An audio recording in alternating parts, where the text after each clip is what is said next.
সকলকে জানাই শুভ ষষ্ঠীর অনেক শুভেচ্ছা। তো ষষ্ঠীর দিন বেশি ক্লিপ নেওয়া হয়নি। এটা হচ্ছে আমাদের লালবাজারের প্যান্ডেলটা তোমাদেরকে ভিতর থেকেও ঘুরিয়ে আনি চলো। তো সেদিন অনেকটাই ভিড় হয়েছিল। তো আমি ভিডিওটা এখানে ফাস্ট ফরওয়ার্ড করে দিয়েছি, কারণ অনেক ক্লিপ আছে, সব ক্লিপ তো দেখানো সম্ভব হয় না, তাই এভাবে ফাস্ট ফরওয়ার্ড করেই তোমাদেরকে অনেক ক্লিপ দেখাচ্ছি। আর এটা হচ্ছে আমার ষষ্ঠীর দিনের লুক। শুভ সপ্তমী সকলকে, সবাইকে জানাই শুভ সপ্তমীর প্রীতি শুভেচ্ছা ও আন্তরিক অভিনন্দন।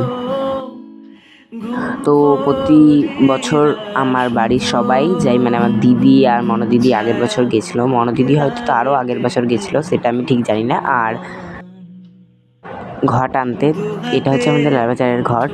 আর আগের বছর থেকেই ঠিক করে রেখেছিলাম যে এই বছর আমি এই ঘটের সঙ্গে যাব। তো ভগবানের আশীর্বাদে আমি এই বছর যেতে পারছি ঘটের সাথে। এটা হচ্ছে আমাদের লালবাজারের ঘট। তো আমাদের ঘট বেরোনোর কথা অনেক আগেই ছিল, কিন্তু আমাদের বেরোতে অনেকটাই প্রায় লেট হয়েছিল, সেটা বড় কথা নয়। তো চলো পুরো ব্লগটা তোমরা দেখো, আর কেমন লাগছে সেটা প্লিজ তোমরা কমেন্টে জানিও।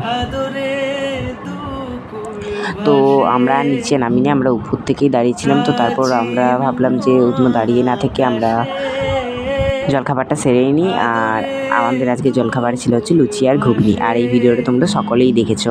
পাতায় পাতায় জোটে ঠোঁটের ম্লান,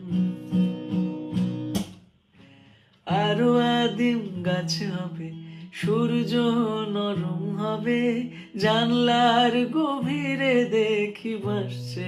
তো তারপর এখন যাচ্ছি হচ্ছে আমরা বাড়ি। তো চলো রাস্তাটা দেখে নাও তোমরা।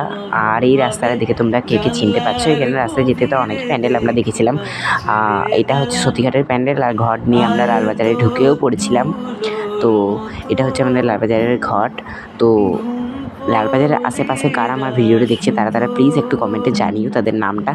আমি চেষ্টা করবো পরের ভিডিওতে তাদের শাউট আউটে নেবার জন্য। ঘুম পড়িরা সুতো, ছায়ার বুকে দাগ টেনে আঁকি প্রিয় গান, দুহাতে মুঠো ভরে আলগা। সকলকে জানাই আবার শুভ অষ্টমীর অনেক শুভেচ্ছা। এটা হচ্ছে আমার বেলার সাজ। তো ওটা ছিল আমার সকালের সাজ। ঘট আনতে যাওয়ার সময় আমি পরেছিলাম আমার পাঞ্জাবি, আর এখন পরেছি হচ্ছে শার্ট আর জিন্স।